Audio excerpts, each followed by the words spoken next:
Ok, écoutez, une partie entre Cheerfree et Harris, ils ont choisi de partir sur le 10-0. Donc, je vais me mettre du point de vue de Cheerfree, parce il dit qu'il a progressé en tactique, qu'il a encore quelques problèmes au niveau de l'opening. Donc, il est parti sur le 1-E4.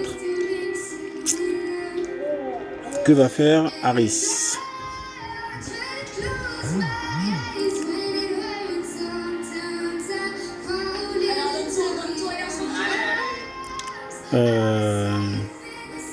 D'accord, ça avait joué, j'avais pas suivi. Alors 1 et 4, il a répondu par D5. Alors il y a la possibilité de prendre, la possibilité de faire E5, ou la possibilité d'ignorer, de développer une pièce. Il a choisi de pousser un pion pour se tenir. Bon. Quelqu'un est en train de me proposer une partie là, c'est qui? Robert, mais je suis occupé. Ah Robert. Je vais lui répondre quand même.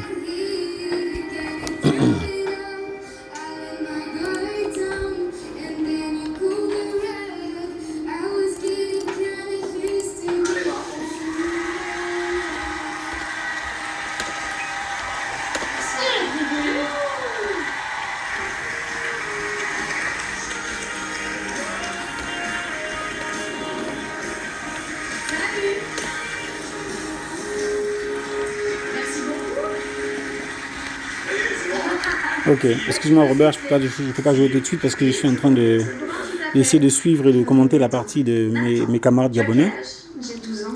Donc, il a joué donc D3, c'est sur quoi les Noirs ont répondu par C5. Bon, pour l'instant, il n'y a pas grand-chose à dire. Hein. Je ne connais pas le nom d'ouverture. Je crois que c'est un système qui dort, hein. Mais c'est tout du côté des Blancs. Le principe dans l'ouverture, c'est d'occuper ou de contrôler le centre, de sortir ses pièces et d'éviter de jouer, si possible, les mêmes pièces deux fois dans l'ouverture. Ce sera une perte de temps, en fait. Donc, pour l'instant, j'ai pas grand-chose à dire sur ce qui a été joué. Ce sont des lignes qui existent, qui sont théoriques, mais que je ne connais pas. D'accord. Harris a décidé Cheerfree a décidé d'ouvrir sa colonne E en prenant en D5. Donc il ouvre également la colonne D chez les Noirs et il oblige la dame à faire un mouvement. Ok. Sur quoi il peut gagner un tempo. Par exemple avec cavalier C3. Ouais, c'est ce qu'il a fait. Bon, il n'y a pas d'avantage particulier ici. Hein. La dame doit bouger, donc elle perd un tempo. En fait, dans cette variante, je pense que les Blancs s'en sortent bien, puisque après ce mouvement de dame, on va dire que pour l'instant, ils ont un pion et une pièce développée, et c'est encore à eux de jouer. Après, comment convertir cet avantage, c'est un autre sujet.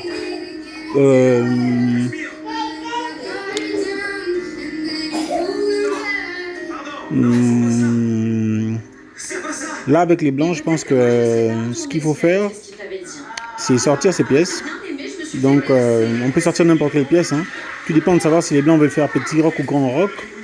En tout cas, il faut sortir les pièces, occuper le centre et être prêt à rocker, voire même dans un sens ou dans l'autre. Alors, moi, dans cette position, j'aurais envie de jouer quelle pièce? Je crois que j'aurais envie de jouer le fou.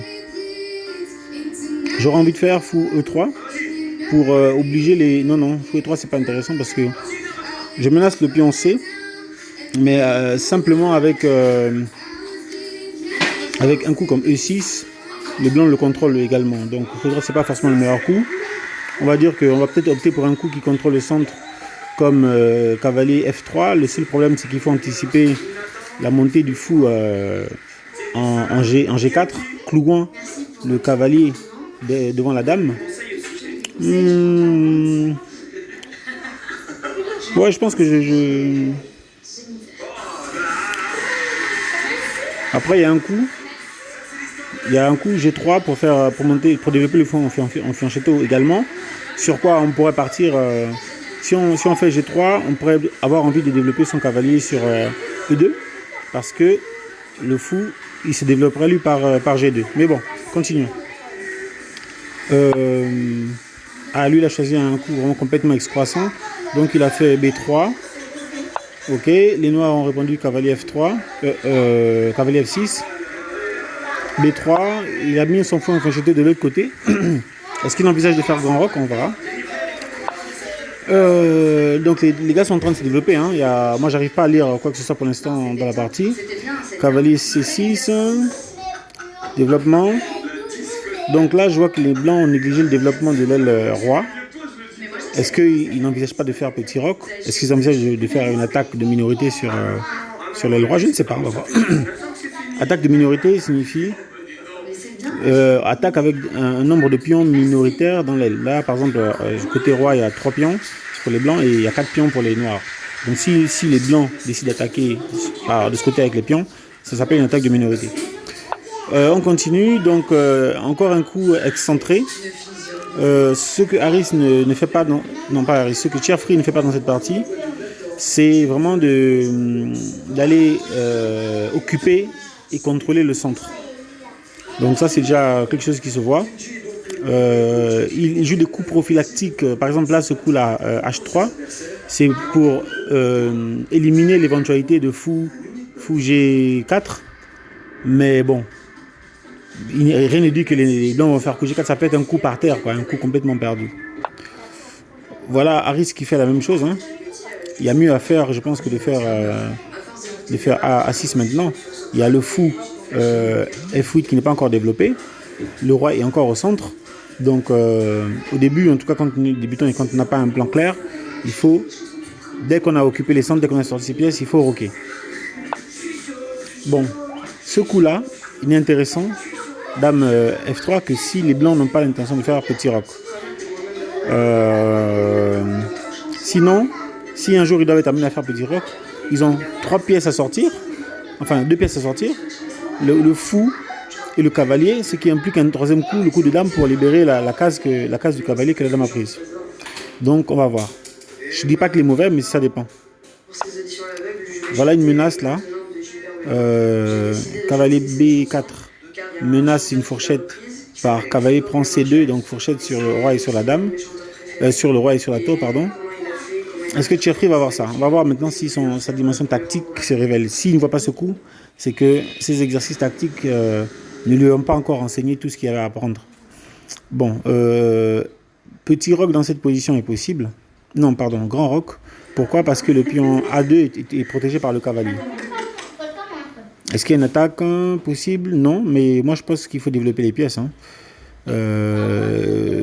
Dans cette position, j'ai envie de faire grand roc finalement, hein, tant qu'on y est, ou bien de faire cavalier E2. Bon, il a fait grand roc, donc c'était le projet.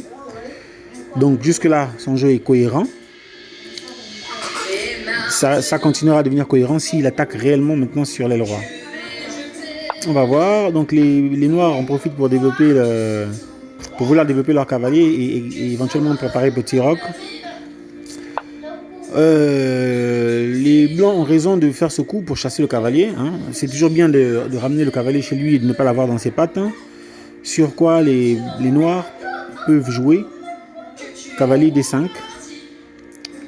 Parce que, bon, cavalier D5 pour affaiblir également le roc, l'aile dame en fait du côté des blancs par un échange. Bon, il a décidé de repartir sur la case d'origine en C6. Alors, que va faire les blancs? Est-ce qu'ils vont faire fou ou est-ce qu'ils vont faire cavalier? Oula, ils ont rejoué 2 fois la même pièce. Donc ça, c'est une erreur. Je pense que quand on regarde la position là, le cavalier G n'est pas encore développé, le fou n'est pas encore développé. Il n'y a pas une attaque en particulier. C'est comme si on envoie là, par exemple, si on entend vouloir attaquer, c'est envoyer comment dire ça? Un soldat seul contre une armée, là, il n'est pas prêt. Et s'il estime que les noirs vont faire l'erreur de prendre le cavalier et qu'il va prendre avec des couvertes sur la dame, je pense qu'il sous-estime les joueurs d'échecs, en fait. Voilà. Donc, ce qui a été ignoré par les noirs, ils ont eu raison. Donc, ils ont développé leur fou et maintenant, ils sont prêts à roquer. Donc, sur ce, il développe son cavalier.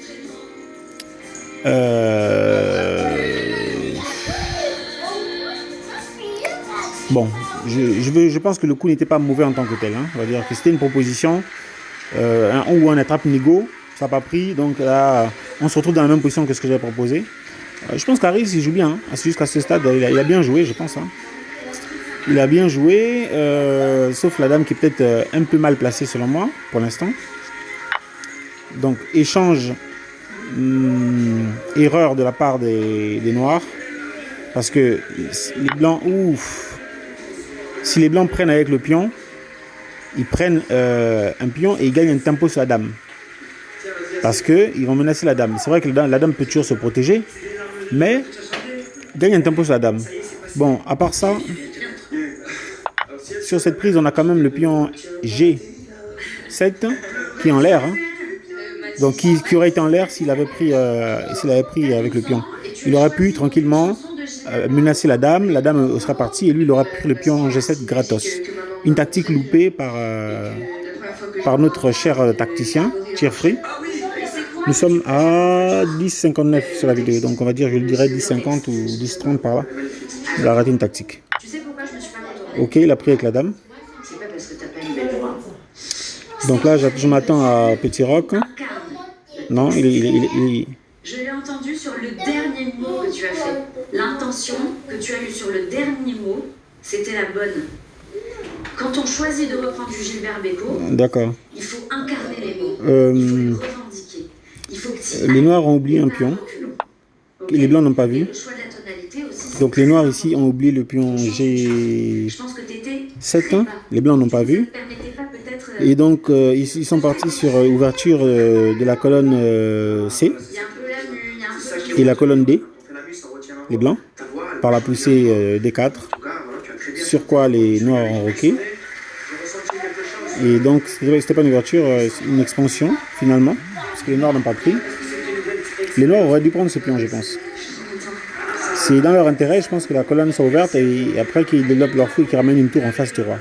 Bon, ils n'ont pas pris. Là, ce sont les blancs qui ont pris de l'espace. Donc, le coup naturel ici, selon moi, c'est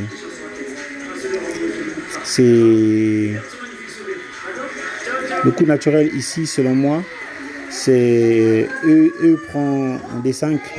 Ça permet en plus de développer le fou plus tard, assez rapidement.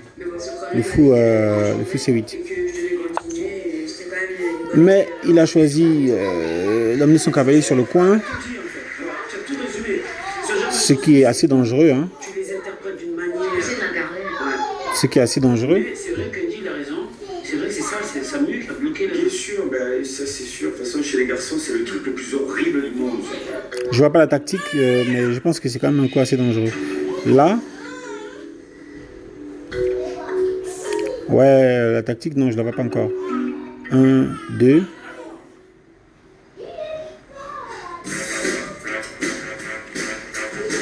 Bon, ok. Qu'est-ce qu'il va faire? Je pense qu'un coup comme roi B1 est peut-être conseillé dans cette position pour les blancs.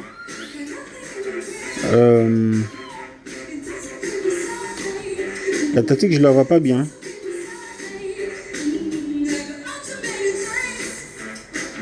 Je suis sûr qu'il y a une tactique là-dessus, mais je ne la vois pas. Ok, on continue. Il a poussé. Alors, cette poussée, je pense qu'elle est synonyme de perte d'un pion. Parce que quand il pousse comme ça, qu'est-ce qu'il a vu tactiquement? Est-ce qu'il voit un sacrifice en G7? Je ne sais pas. Bon, les noirs ont pris. Ils ont eu raison. Et maintenant, qu'est-ce qu'il va jouer? Jusque-là, je ne vois pas. Est-ce qu'il a juste perdu un pion? Je ne vois pas. Là, les noirs développent. Hein. Ils veulent certainement faire fou C3. Fou C6, pardon. Ouf, il y a eu mat, hein, donc je pense que les blancs se sont fait mater. Alors, on était ici. Alors, là, il permet en fait une enfilade par fou C6, hein, qui enfilade donc sur la dame et sur la tour derrière. Et il va devoir sacrifier du matériel là pour s'en sortir. Cavalier, d'une part. Ensuite, tour, il a mal défendu, donc il perd. Ouh là là. L'autre n'a pas vu qu'il pouvait prendre la tour là dans cette position. Bon, est-ce qu'il a vu quelque chose un meilleur coup? Je ne sais pas. Mais je pense qu'à ce stade, les deux joueurs sont stressés. Ça, c'est une proposition d'échange de fou. Ça sauve la tour. Donc, Fou prend B2. Roi prend B2.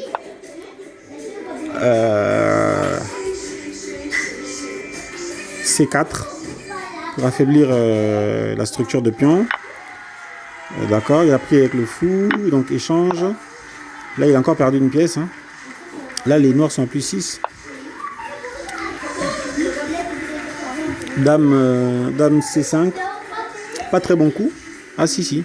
Bon coup parce qu'il y a un clouage. Les noirs ne peuvent pas faire... les blancs ne peuvent pas faire A4 parce que le roi est cloué.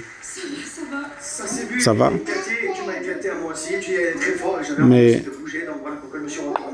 quand même les blancs peuvent prendre le pion. Hein. Bon, c'est pas leur avantage, mais parce que ça ouvre la zone du roi. Mais ils gagnent quand même une pièce, quoi. Donc ils viennent de reprotéger. Sacrifice de la part des noirs. C'est intéressant. Donc pénétration de la dame sûrement, échec. Et ah oui d'accord, c'était ça la tactique. Échec. Et là le cavalier va prendre avec échec et c'est mat. Bien joué, Geoffrey.